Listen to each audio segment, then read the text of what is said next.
So Apple finally made the Final Cut camera application available to everyone. So if you're using an iPhone XR and above and you have updated your iPhone to iOS 17.4, then you should be able to download the application into your iPhone. But the question is, what is the essence of this application? Well, simply put, it's going to help you have full and complete control over the cameras of your iPhone.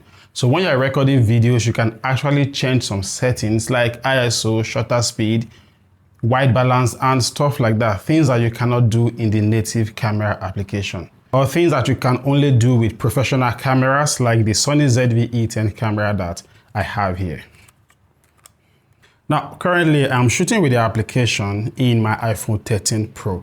So in this video, I'll be taking you through a cruise of the app interface, explaining everything you need to know so that you can take your videos to a whole better level, yeah? So if you're ready, let's dive in.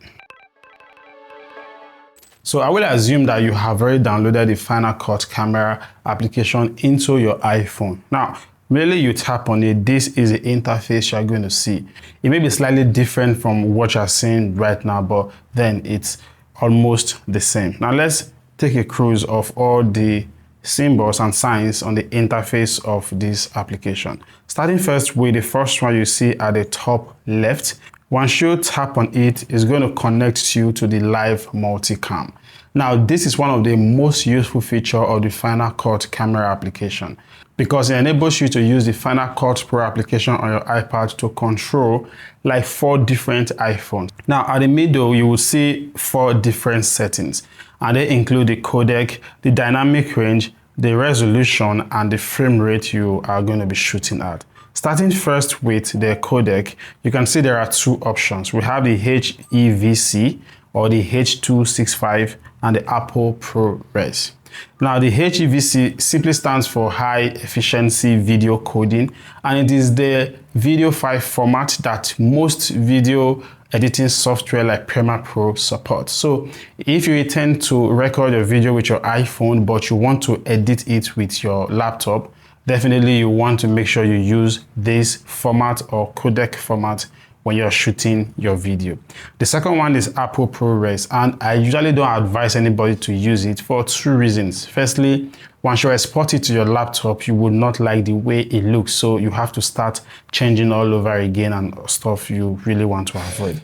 The second reason is because it is very bulky. For example, when it's on HEVC, I have 13 hours video I can record considering the storage on my iPhone. But just watch what happens when I switch to Apple ProRes. You can see it changes to 21 minutes. 13 hours to 21 minutes. That lets you know how bulky Apple ProRes is. So there are 2 reasons why I feel you definitely want to avoid using ProRes to shoot your videos. Now the second settings is the dynamic range, and when you tap on it, once again you get 2 options. We have the SDR or the Rec 709 and the HDR or the HLG. Now once again, it all boils down to how do you want to edit your videos. If you intend to export your video and edit with say Premiere Pro, then you want to record at Rec 709. The video will definitely appear better. But you can also decide to use HDR or HLG if after recording you intend to edit with your iPhone. So that is just what you want to keep in mind when you are thinking of which of these 2 settings to select. Now the third is the resolution. If you tap on it, you can see I have 3 options: 720 pixel, 1080 and 4K. Of course, I will always advise you shoot at 4K because of the better quality you get with it. Then the last is the frame rate. You have 4 options there: 24, 25, 30 and 60 frames per second. For me, most of my shots are done at 30 frames per second even when I'm using my camera because it just makes the motion way more smoother. But you can choose to also use 24 FPS or which one, but between 24 and 30 is pretty cool. So those are the 4 quick settings you get to see immediately you open the application. Now, when you go down a bit, you're going to see the zoom icon, which allows you to manually zoom on the subject or the object that you are focusing at.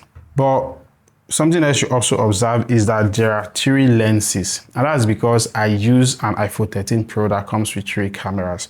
So I have the 13mm, 26mm and the 77mm. Now when I tap on this top facing arrow, I get even more options. The first is white balance. Now, this is another very unique feature of the Final Cut camera application. White balance is usually set by your iPhone when you are using the native camera application.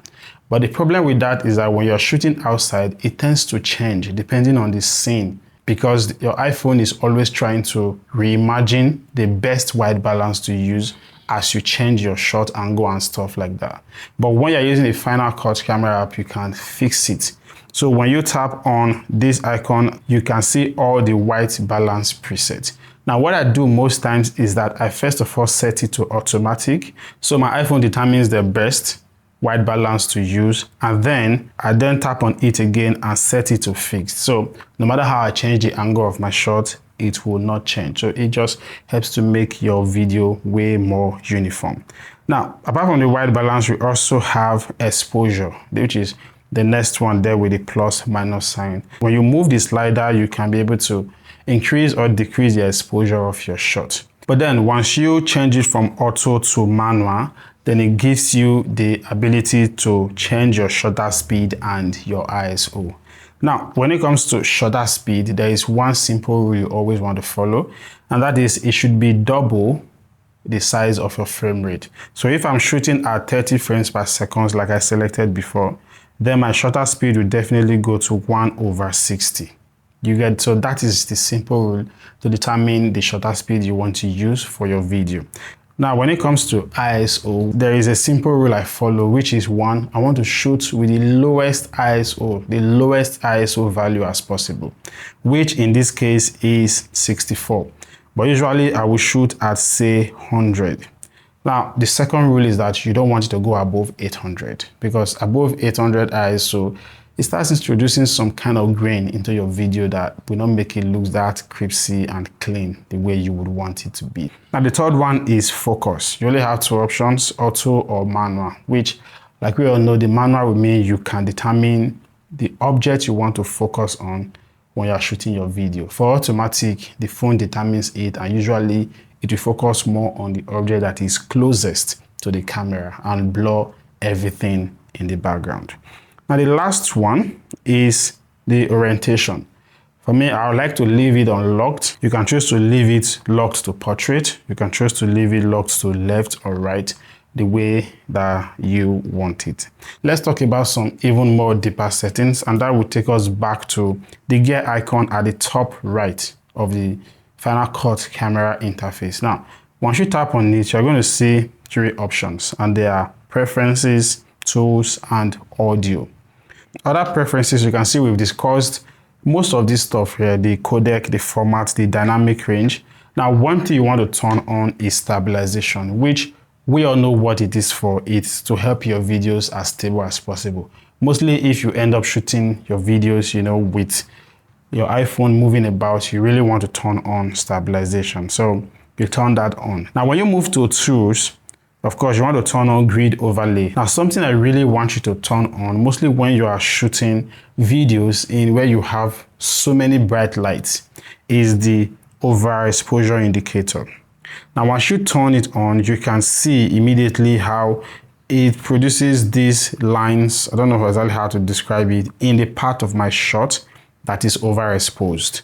So what it does is that with this, I'm not able to work on my exposure to make sure I remove that. As you can see, it has completely reduced, which is exactly the magic that it does. So it helps you to know which part of your shot is overexposed, and then you take care of that even before you shoot your video. It's a very, very useful feature. Now, the last one is audio. Yeah. Now, it helps you to know the current device that is the source of your audio. Right now, as you can see, I'm recording with the microphone inbuilt in my iPhone. And one quick thing, however, is that once you're done recording a video, you're going to observe that it is not saved to the photo apps of your iPhone.